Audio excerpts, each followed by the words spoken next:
ಬೆಂಗಳೂರಿನಲ್ಲಿ fake police ಒಬ್ಬ ಅಂಧರಾಗಿರುವಂತಹ ಸ್ಟೋರಿಗೆ ಸಂಬಂಧಪಟ್ಟಂತಹ ಡೀಟೇಲ್ಸ್ ಕೊಡ್ತಾ ಇದ್ದೀವಿ.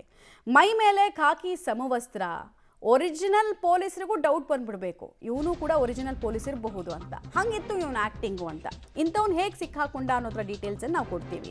ಮತ್ತು ಇವನು ಏನು ಮಾಡಿದ್ದ ಅನ್ನೋದ್ರ ಡೀಟೇಲ್ಸ್ ಕೂಡ ಕೊಡ್ತೀವಿ. ಮೈ ಮೇಲೆ ಖಾಕಿ ಸಮವಸ್ತ್ರ, ರಿಯಲ್ ಪೊಲೀಸ್ ರೀತಿ ಫುಲ್ ಬಿಲ್ಡಪ್, ಪ್ಲಾನ್ ಮಾಡಿ ಮನೆಗೆ ನುಗ್ಗಿ ಮನೆಯಲ್ಲಿದ್ದವರಿಗೆ ಬೆದರಿಕೆ ಹಾಕಿ ಹಣಕ್ಕೆ ಡಿಮ್ಯಾಂಡನ್ನು ಕೂಡ ಇಟ್ಟಂತಹ ಕತೆ. ಡಕಾಯಿತಿ ಮಾಡಿದ್ದ ನಕಲಿ PSI ಸೇರಿ ಟೋಟಲ್ ಆಗಿ 4 ಜನ ಅರೆಸ್ಟ್ ಆಗಿದ್ದಾರೆ. ವಿದ್ಯಾರಣ್ಯಪುರ ಪೊಲೀಸರಿಂದ ಈ ನಕಲಿ PSI ಮತ್ತು ಗ್ಯಾಂಗ್ನನ್ನು ಅರೆಸ್ಟ್ ಮಾಡಲಾಗಿದೆ ಅನ್ನೋದರ ಡೀಟೇಲ್ಸ್ ಸಿಗ್ತಾ ಇದೆ. ಸೊ ಇವನ್ ಏನು ಕತೆ, ಯಾರಿವನು, ಏನಕ್ಕೆ ಪೊಲೀಸ್ ಅಧಿಕಾರಿ ರೀತಿನಲ್ಲಿ ಬಿಲ್ಡಪ್ ಕೊಟ್ಟ, ಆ ಮಾಹಿತಿನ ಕೂಡ ಕೊಡ್ತೀವಿ. ವಂಚಕ ನಕಲಿ PSI ಮಲ್ಲಿಕಾರ್ಜುನ್ ಆ ಪೊಲೀಸ್ ಯೂನಿಫಾರ್ಮ್ನಲ್ಲೇ ಫುಲ್ಲು ಹಾವಭಾವ ಮ್ಯಾನರಿಸಮ್ ಅದೊಂದು ಗತ್ತಿರುತ್ತಲ್ಲ, ಆ ಥರದ್ದು ಒಂದು 4-5 ಫೋಟೋ ತೊಗೊಂಡು ಫೋಟೋಶೂಟ್ ಮಾಡಿಸಿರೋದನ್ನು ನೋಡ್ತಾ ಇದ್ದೀರಾ. ಯಾವ್ಯಾವ ರೀತಿನೋ ಫೋಟೋಶೂಟ್ ಮಾಡಿಸ್ತಾರೆ.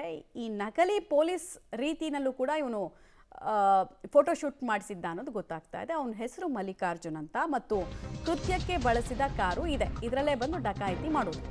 ಇವನು ಏನು ಮಾಡಿದ, ಇವನ ಹಿನ್ನೆಲೆ ಏನು ಅನ್ನೋದ್ರ ಡೀಟೇಲ್ಸ್ ಇದು. PSI ಆಗೋಕೆ 2 ಬಾರಿ ಪರೀಕ್ಷೆಯನ್ನು ಇವನು ಬರೆದಿರ್ತಾನೆ, ಪೊಲೀಸ್ ಎಕ್ಸಾಮ್ ಬರೆದಿರ್ತಾನೆ. 2 ಬಾರಿ ಕೂಡ ಪರೀಕ್ಷೆಯಲ್ಲಿ ಫೇಲ್ ಆಗಿದ್ದ ಆರೋಪಿ. ಆದರೂ ನಾನು PSI ಅಂತ ಮಲ್ಲಿಕಾರ್ಜುನ್ ನಂಬಿಸಿದ್ನಂತೆ. ಪೊಲೀಸ್ ಯೂನಿಫಾರ್ಮ್, ಲಾಠಿ, ಟೋಪಿ, ಶೂ ಎಲ್ಲ ಖರೀದಿ ಮಾಡಿದ್ನಂತೆ. ಖರೀದಿನ ಅಥವಾ ಬಾಡಿಗೆಗೆ ರೆಂಟಿಗೆ ತೊಗೊಂಡಿದ್ನ ಗೊತ್ತಿಲ್ಲ. ನೋಡೋಣ, ಕ್ಲಾರಿಟಿ ಸಿಗುತ್ತೆ ಅದ್ರ ಬಗ್ಗೆನೂ ಕೂಡ. ಸೊ ಇಷ್ಟೆಲ್ಲ ಮಾಡಿಕೊಂಡು ಇವನೇನು ಮಾಡ್ದ ಅಂದರೆ, ಬಳ್ಳಾರಿಯ ಸಿರಗುಪ್ಪದಲ್ಲಿ ಬಿಲ್ಡಪ್ ಕೊಡ್ತಾ ಇದ್ದ. ಬರೀ ಬಿಲ್ಡಪ್ ಕೊಟ್ಟಿದ್ದಿದ್ರೆ ಇವತ್ತು ಇವನ ಬಗ್ಗೆ ನಾವು ಸ್ಟೋರಿ ಓದ್ತಾ ಇರಲಿಲ್ಲ. ಬಿಲ್ಡಪ್ ಕೊಟ್ಟವನು ನೇರವಾಗಿ ಒಂದು ಮನೆಗೆ ಹೋಗಿ ಅಲ್ಲಿ ನೀವು ತಪ್ಪು ಕೆಲಸಗಳನ್ನ ಮಾಡ್ತಾ ಇದ್ದೀರಾ ಅಂತ ಹೇಳಿ ಒಂದು 4-5 ಜನ ಗುಂಪು ಕಟ್ಕೊಂಡು ನಾವೆಲ್ಲರೂ ಪೊಲೀಸ್ ಅಂತ ಹೇಳಿ ನಿಮ್ಮ ಮೇಲೆ ಕೇಸ್ ಆಗಬಾರ್ದು ಅಂದರೆ ನಮಗೆ ದುಡ್ಡು ಕೊಡಬೇಕು ಅಂತ ಡಿಮ್ಯಾಂಡ್ ಮಾಡಿ ಹೆದರಿಸಿ ಬೆದರಿಸಿ ಸುಲಿಗೆ ಮಾಡೋದಕ್ಕೆ ಪ್ರಯತ್ನ ಪಟ್ಟ ಪ್ರಕರಣದಲ್ಲಿ ಈ ಮಲ್ಲಿಕಾರ್ಜುನ್ ಮತ್ತು ಗ್ಯಾಂಗ್ ಸಿಕ್ಕಾಕೊಂಡಿದ್ದಾರೆ. ಒಬ್ಬನ ಹೆಸರು ಮಲ್ಲಿಕಾರ್ಜುನ್, ಮತ್ತೊಬ್ಬನ ಹೆಸರು ಪ್ರಮೋದ್ ಹಾಗೂ ವಿನಯ್.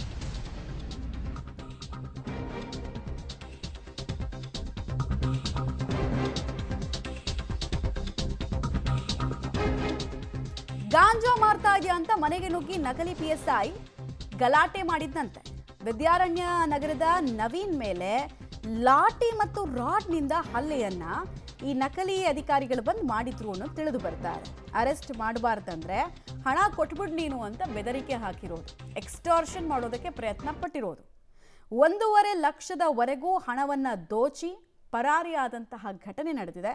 ನವೀನ್ ಕೊಟ್ಟ ದೂರನ್ನ ಆಧರಿಸಿ ಕಾರ್ಯಾಚರಣೆಯನ್ನು ಮಾಡಲಾಗಿದೆ. ಅನಂತರ ಪೊಲೀಸರ ಕಾರ್ಯಾಚರಣೆಯಲ್ಲಿ 4 ಜನರ ಪ್ಲಾನ್ ಗೊತ್ತಾಗಿದೆ.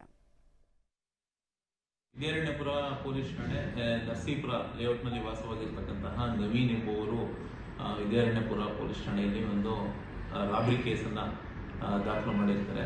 PSI ಖಾಕಿ ಯೂನಿಫಾರ್ಮನ್ನು ಹಾಕಿರ್ತಕ್ಕಂಥದ್ದು.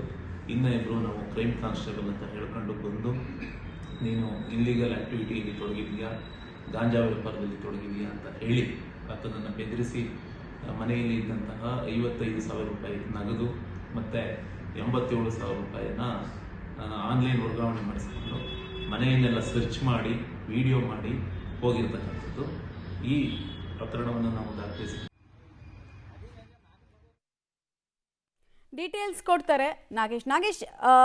ನವೀನ್ ಮನೆಗೆ ಪರ್ಟಿಕ್ಯುಲರ್ ಆಗಿ ಮಲ್ಲಿಕಾರ್ಜುನ್ ಮತ್ತು ಪಟಾಲಂ ಯಾಕೆ ದಾಳಿ ಮಾಡ್ತು ಅಂತ ಮೊದಲ ಪ್ರಶ್ನೆ. ಎರಡನೇದು, ನವೀನ್ಗೆ ತಾನು ಮೋಸ ಹೋಗಿದ್ದೀನಿ, ಇವರು ಒರಿಜಿನಲ್ ಪೊಲೀಸ್ ಅಲ್ಲ ಅಂತ ಯಾವಾಗ ಡೌಟ್ ಬಂತು, ಹೇಗೆ ಕ್ಲಿಯರ್ ಆಯ್ತದು, ಪೊಲೀಸರ ಕಾರ್ಯಾಚರಣೆ ಹೇಗಿತ್ತು ಅಂತ ಇಷ್ಟು ಪ್ರಶ್ನೆಗಳಿಗೆ ಉತ್ತರ. ಮಮತಾ, ಬೆಂಗಳೂರಿನ ವಿದ್ಯಾರಣ್ಯಪುರ ಪೊಲೀಸರು ನಕಲಿ PSI ಗ್ಯಾಂಗ್ ಒಂದನ್ನು ಬಂಧನವನ್ನು ಮಾಡಿರುವಂಥದ್ದು. ಯಾಕೆ ಅನ್ನುವಂಥದ್ದನ್ನು ನೋಡ್ತಂಥ ಸಂದರ್ಭದಲ್ಲಿ ಈ ನಕಲಿ PSI ಮಲ್ಲಿಕಾರ್ಜುನ್ ಇದ್ದಾನೆ, ಈತ ಪೊಲೀಸ್ ಆಗೋದಕ್ಕಿಂತ ಮುಂಚೆನೇ ಎಲ್ಲವೂ ಕೂಡ ಡ್ರೆಸ್ ಮತ್ತು ಪೊಲೀಸ್ಗೆ ಏನೆಲ್ಲ ವ್ಯವಸ್ಥೆ ಇರ್ತದೆ ಎಲ್ಲವನ್ನು ಕೂಡ ರೆಡಿ ಮಾಡಿ ಇಟ್ಕೊಂಡಿದ್ದ. ಕಾರಣ ಈತ ಬಳ್ಳಾರಿ ಮೂಲದವನಾಗಿದ್ದು 2 ಬಾರಿ PSI ಎಕ್ಸಾಮ್ ಕೂಡ ಬರೆದಿದ್ದ. PSI ಎಕ್ಸಾಮ್ ಬರೆದಂಥ ಸಂದರ್ಭದಲ್ಲಿ ಅವು ಪಾಸ್ ಆಗಿರಲಿಲ್ಲ. ಆದರೆ ಇವನಿಗೆ ಕಾನ್ಫಿಡೆನ್ಸ್ ಇತ್ತು, ನಾನು PSI ಆದೇ ಆಗ್ತೀನಿ ಅಂತೇಳಿ ಊರಲ್ಲೆಲ್ಲ ಬಿಲ್ಡಪ್ ಕೊಟ್ಕೊಂಡು ಡ್ರೆಸ್ಸನ್ನು ಹೊಲ್ಸ್ಕೊಂಡಿದ್ದ, ಆ ಡ್ರೆಸ್ಸನ್ನೇ ಬಂಡವಾಳನ ಮಾಡ್ಕೊಳ್ಳಿಕ್ಕೆ ಹೋಗಿ ಈತ ತಗಲಾಕೊಂಡಿದ್ದಾನೆ ಅನ್ನುವಂಥ ವಿಚಾರಗಳು ಕೂಡ ಗೊತ್ತಾಗ್ತಿರುವಂಥದ್ದು. ಬೆಂಗಳೂರಿನ ವಿದ್ಯಾರಣ್ಯಪುರ ಪೊಲೀಸ್ ಠಾಣಾ ವ್ಯಾಪ್ತಿಯಲ್ಲಿ ಬರುವಂತಹ ನರಸೀಪುರದ ನವೀನ್ ಎಂಬಾತನ ಮನೆಗೆ ಇವರು ವಿತ್ ಪೊಲೀಸ್ ಡ್ರೆಸ್ಸಲ್ಲಿ ಹೋಗಿ ನೀವು ಗಾಂಜಾವನ್ನು ಮಾರಾಟ ಮಾಡ್ತಿರ್ತೀರಾ, ಆ ಕಾರಣಕ್ಕಾಗಿ ನಾವು ಮನೆಯನ್ನು ರೈಡ್ ಮಾಡಲಿಕ್ಕೆ ಬಂದಿದ್ದೀವಿ ಅಂತೇಳಿ ಮನೆ ರೈಡ್ ಮಾಡಲಿಕ್ಕೆ ಹೋಗ್ತಾರೆ. ಆ ಸಂದರ್ಭದಲ್ಲಿ ಆತ ವಿರೋಧವನ್ನು ವ್ಯಕ್ತಪಡಿಸಿದಂಥ ಸಂದರ್ಭದಲ್ಲಿ ಇದೇ ನಕಲಿ PSI ಮಲ್ಲಿಕಾರ್ಜುನ್ ಜೊತೆಗೆ ಆತನ ಸ್ನೇಹಿತರಾದ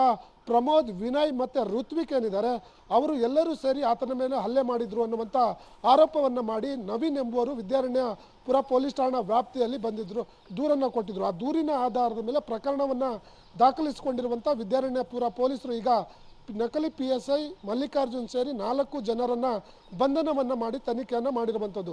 ಅದರಲ್ಲಿ ಬಹಳ ಪ್ರಮುಖವಾಗಿ ನವೀನ್ ಮನೆಯನ್ನೇ ಯಾಕೆ ಟಾರ್ಗೆಟ್ ಮಾಡಿದ್ರು ಅನ್ನುವಂಥದ್ದನ್ನು ಗಮನಿಸಿದಂಥ ಸಂದರ್ಭದಲ್ಲಿ ಈ ಪ್ರಕರಣದಲ್ಲಿ ಬಂಧನವಾಗಿರುವಂಥ ಋತ್ವಿಕ್ ಪ್ರಕರಣದ ಆರೋಪಿ 4 ಏನಿದ್ದಾನೆ, ಋತ್ವಿಕ್ ನವೀನ್ಗೆ ಬಹಳ ಹತ್ತಿರದಿಂದ ಗೊತ್ತಿದ್ದಂಥ ವ್ಯಕ್ತಿ. ಹಾಗಾಗಿ ಋತ್ವಿಕ್ ನವೀನ್ ಬಳಿ ಹಣ ಇರುವಂಥ ವಿಚಾರವನ್ನು ತಿಳಿದುಕೊಂಡಿದ್ದ. ಆ ಕಾರಣಕ್ಕಾಗಿ ಮಲ್ಲಿಕಾರ್ಜುನ್ಗೆ ಈ ಋತ್ವಿಕ್ ಏನಿದ್ದಾನೆ ನವೀನ್ ಮನೆಗೆ ನುಗ್ಗಿದ್ರೆ ನಮಗೆ ಹಣ ಮತ್ತು ಚಿನ್ನಾಭರಣ ದೊಡ್ಡದಾಗಿ ಸಿಗತ್ತೆ ಅನ್ನುವಂಥ ಪ್ಲಾನನ್ನು ಮಾಡಿಕೊಂಡು ಈ ರೀತಿ ಕೃತ್ಯವನ್ನು ಎಸಗಿದ್ದಾರೆ ಅನ್ನುವಂಥ ಮಾಹಿತಿ ಪೊಲೀಸರ ತನಿಖೆಯಿಂದ ಗೊತ್ತಾಗಿರುವಂಥದ್ದು. ಸದ್ಯ ನಕಲಿ PSI ಗ್ಯಾಂಗ್ ಅನ್ನು ವಶಕ್ಕೆ ಪಡೆದುಕೊಂಡಿರುವಂತಹ ವಿದ್ಯಾರಣ್ಯಪುರ ಪೊಲೀಸರು ಆರೋಪಿಯನ್ನು ಬಂಧಿಸಿ ಹೆಚ್ಚಿನ ತನಿಖೆಗೆ ಒಳಪಡಿಸಿದ್ದಾರೆ ಅನ್ನುವಂಥ ಮಾಹಿತಿಗಳು ಸದ್ಯ ಗೊತ್ತಾಗ್ತಿರುವಂಥದ್ದು. ಮಮತಾ, ಧನ್ಯವಾದ ತಮ್ಮೆಲ್ಲ ಮಾಹಿತಿಗಾಗಿ.